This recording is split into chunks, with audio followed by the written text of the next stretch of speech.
Greetings guys and welcome back. If you don't know me, my name's Eileo, and in today's video we have the developer notes for July 9th, which is the time of this video, or at least when it will be published, so hopefully you checked it out, and if not, you know, a day late is perfectly fine, boys. But let's go ahead and get this party started.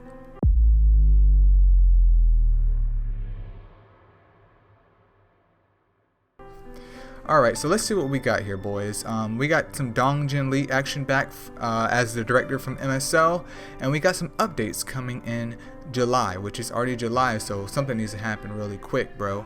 But anyways, the Champions League is getting a new fever system. In every matchup in the Champion League, there is a turn limit, which has always been super duper annoying, but now our team is considering replacing it with a new rule, giving a stacking damage buff that increases your team's damage output once every round to both offense and defense teams after a certain turn limit. I think that's fine. I'm not really a big fan of the turn limit being there, but I understand why it's there, because it could be very time consuming with 3 battles back to back.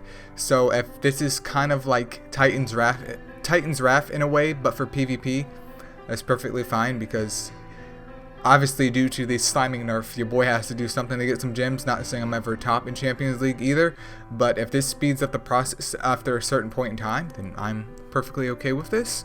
And then light and dark bolt wing will be added, and but there's the key here, boys. Light and dark bolt wing will not be obtainable through eggs. So light and dark eggs will not give us light and dark bolt wing, which bolt wing is a legendary, and light and dark mons that are legendary have never been in eggs anyway, so it's not a big deal. But it says, but only obtainable through donations until further announcement.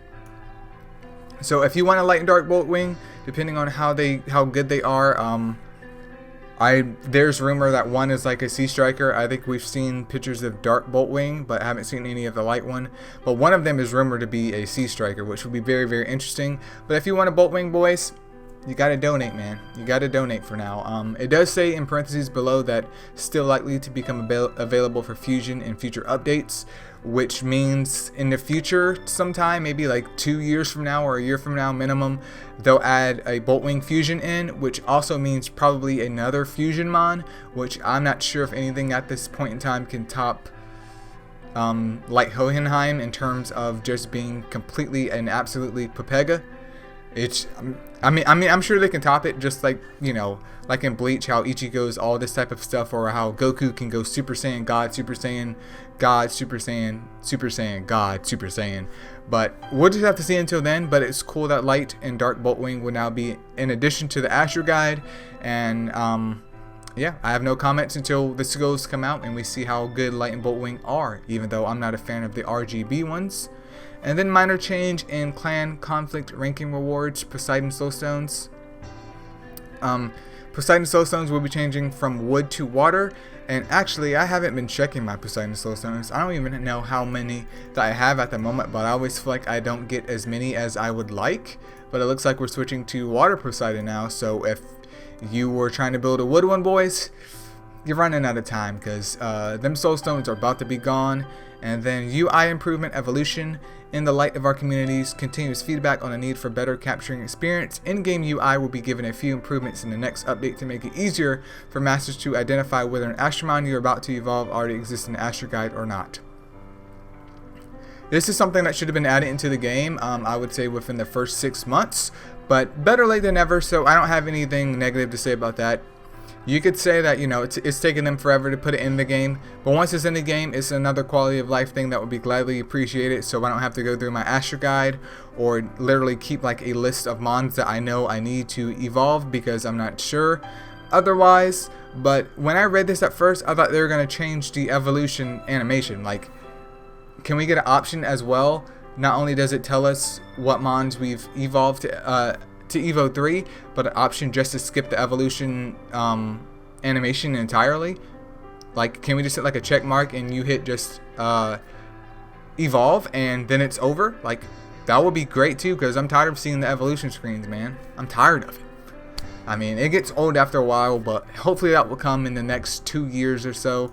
Then gem and trinket storage capacity upgraded from 500 to 700. I'm not sure how many people out there are repping 700 gems, but if you're repping 700 gems, there's probably a good case that those gems are probably going to be trash. Probably going to be trash. But I was checking out my Poseidon Soulstones. Only got like nearly 300 for the fire and probably the rest of them. But yeah, I don't know anyone that has this many gems, but I guess it's nice if you have it, especially for farming purposes until it hits that cap, and then you can sell the gems like that. So I mean, it's not a negative by any means. And then end of support notification for devices below 1.2 gigabytes of RAM. So once the July updates take place, basically if your phone has less than 1.2 gigabytes of RAM, just say 2 gigabytes, not 1.2, 2 gigabytes of RAM, basically you are screwed. It's rest in peace to that device. It will no longer be able to hold MSL, well, not hold MSL, but actually play it, I'm assuming. While it does suck, do keep in mind, boys, if you do have, I wouldn't say a beefy PC, but if you have an average PC, there is an Android emulator for PC. I use both BlueStacks and Nox Player, so both of those I have no issues with.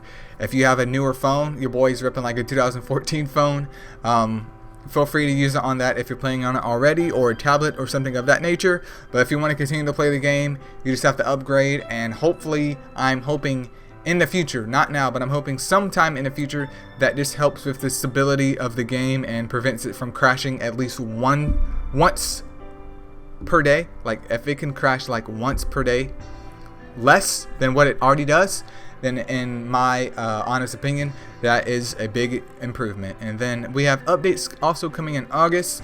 I'm sure you guys have seen it already. There's pictures going around on Discord of Super Evolve Mona as well. Definitely excited for that, especially for Dark Mona, so that way she can get hit up over there in World Boss.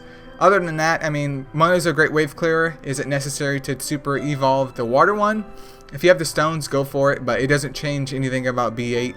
But I'm very interested to see how that goes, so that's pretty cool. And then Hana is now officially on the list too, or Hannah, however the heck you want to call her, and she will be coming out in 2021. So we got a while until she comes out. And then other than what is mentioned above, we're preparing more improvements, such as adding more skill books, which they've done a great job with the skill book so far. If you guys don't know, I have the Cheyenne bot on plenty of Discords at the moment, and I've went through and updated the skill books since they've added to the Asher guide, and there really isn't that many mons left that don't have skill books. So hopefully they can wrap up the skill books for the mons that don't have skill books yet, and focus on something else in the future. But boys, that's pretty much it for this video. It's very short, but it was a short amount of notes, and everything seems pretty positive here. There's some minor changes coming to the game, nothing groundbreaking, nothing new and exciting, but basically some minor quality of life things, and then the Mona Super Evolution. So feel free to leave a comment below if you guys are excited about my new camera angle, because I keep changing it like every 6 months it seems like, or if you're excited for like the Mona evolutions, or if you know none of this really matters to you, but you're excited that you can at least check your Astro guide or check what mon you're about to evolve to Evo 3 without having to go to your Astro guide and check it and then come back and evolve it. But hopefully we get an evolution skip animation in the future. But until then, boys, it is what it is. It's your boy Eileo, and I'm signing off. Y'all have a good day.